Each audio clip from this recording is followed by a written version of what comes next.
¿Qué tal? ¿Cómo están? Bienvenidos a una entrega más de nuestro curso Electricidad Básica. Mi nombre es Vladimir Pastor y para mí es un gusto, es un placer poder compartir contigo conocimientos, experiencias y actitudes en el plano de la ingeniería. Más específico, señores, nuestro subsector electricidad. Estamos hablando de la electricidad básica, el punto de partida de todo ingeniero, electricista o técnico, porque el conocimiento que nosotros manejamos en nuestro sector energía es bastante amplio, es bastante grande. Entonces, nosotros necesitamos buenos cimientos, porque si de frente vamos a trabajar en los sistemas eléctricos de potencia, por ejemplo, como lo manifestamos en la clase anterior, recuerdan ustedes, nosotros tuvimos la generación de energía, hablamos de ella. Muy cerca la subestación de elevación, luego teníamos nuestra línea de transmisión. Habíamos dicho que esto es en media tensión, esta es una subestación de elevación, habíamos dicho que esta es una línea y los parámetros R, L, C y G. Muy bien, resistencia, inductancia, capacitancia y conductancia. Luego disminuimos el nivel de tensión porque aquí estamos en media tensión, acá por ejemplo muy alta tensión. De aquí de muy alta tensión bajamos, por decir, a la alta tensión y tenemos otra línea que le llamamos subtransmisión. Así habíamos dicho, ustedes lo recuerdan. De ahí tenemos, por ejemplo, otra subestación ya llegando a la parte de la distribución.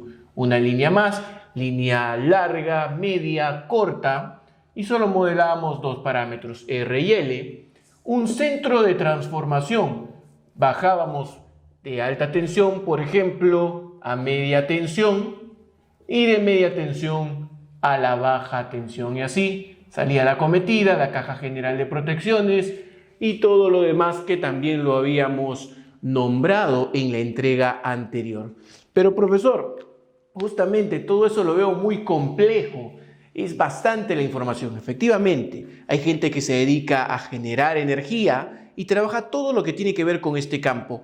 Otros especializados en subestaciones, mantenimiento de subestaciones, diseño de subestaciones, supervisión y control de las mismas. Otros que trabajan con las líneas de transmisión.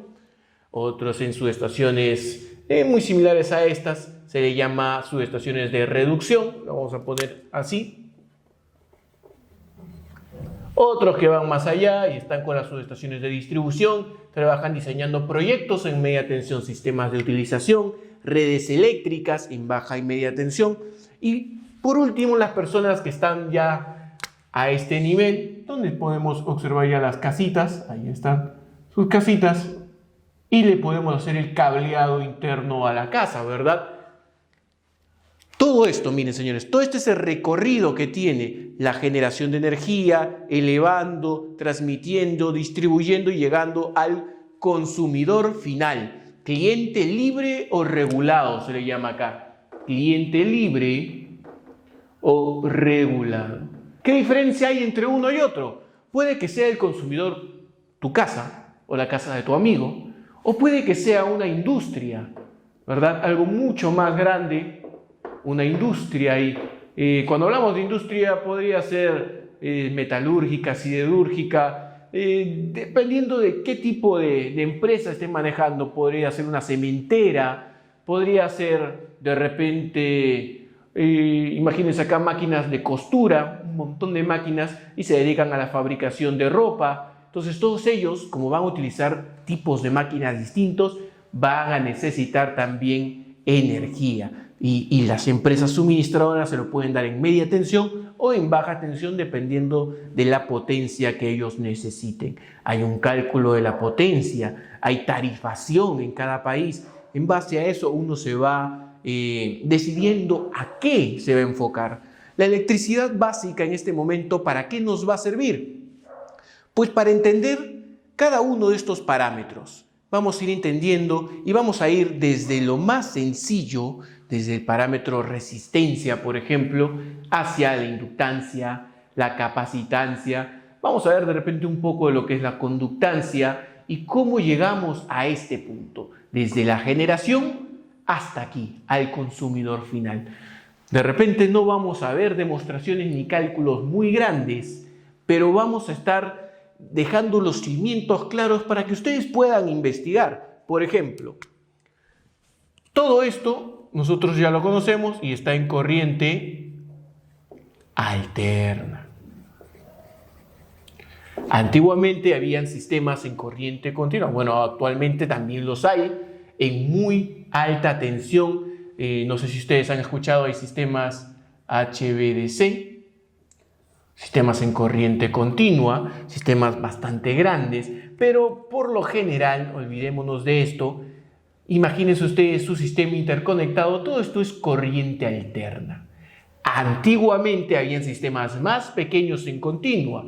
No sé si ustedes han leído un poco la historia de Edison y Tesla, de la General Electric y la Westinghouse. Entonces, cuando nosotros comenzamos a recordar o a hacer un poco de historia o recordar las clases que tuvimos en la universidad, vamos a encontrar que se iniciaron los primeros sistemas eléctricos en corriente continua, con centrales eléctricas que tenían pues un radio más o menos de un diámetro de 1 kilómetro, ¿no? Entonces su campo de acción de estas centrales era bastante pequeño. ¿Qué es lo que pasó? Vino Nikola Tesla y comenzó a trabajar en este sistema en corriente alterna. El sistema en corriente alterna tenía una mayor capacidad de llegada. La tecnología, por ejemplo, que vemos acá arriba en corriente continua no tenía nada de existencia, no teníamos ninguna luz de existencia de ella en esas épocas, ¿no? Que ahora podemos ver que es bastante interesante el manejo de la corriente continua, pero todo nuestro sistema actualmente viene en corriente alterna. Pero como se trabajó primero en continua, nosotros necesitamos ir desde lo más básico a lo más complejo. Por lo tanto, vamos a encontrarnos con los circuitos. ¿Qué circuitos? Resistivo le vamos a poner ahí. Vamos a tener circuitos con resistencias y capacitancias, como lo puedes observar ahí. Es una resistencia y acá vamos a tener una capacitancia. O podríamos tener circuitos con resistencias e inductancias, como lo puedes observar de acá, o una mezcla y tendrías un circuito con resistencias, capacitancias e inductancias. Ahí está. Perdón, vamos a colocarlo así.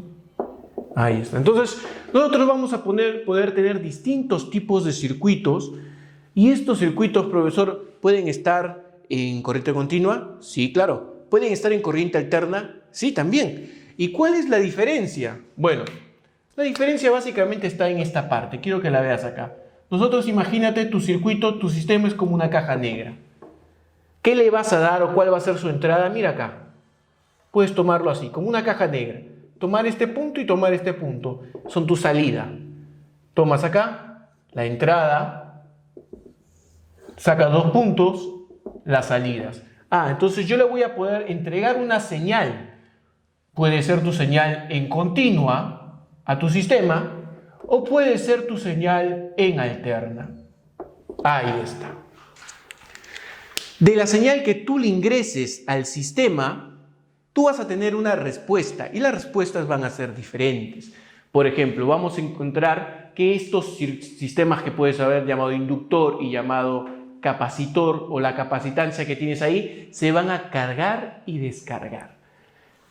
Pero cuando tú entres a la parte, por ejemplo, de acá, corriente alterna, vas a ver que están en constante carga y descarga. Profesor, ¿por qué? Ahora lo vamos a ver en la siguiente entrega, en la cual vamos a conocer al inductor y vamos a conocer al capacitor. Necesitamos previamente a ello poder conocer lo que es la corriente eléctrica, lo que es el voltaje, la resistencia, la potencia, características de todo nuestro sistema, ya sea en corriente alterna o pequeños sistemas en corriente continua. Muy bien, todo eso lo vamos a ir analizando paso a paso para garantizar el correcto comprendimiento del mismo. Un abrazo, nos vemos en la siguiente entrega donde hablamos del resistor, capacitor e inductor.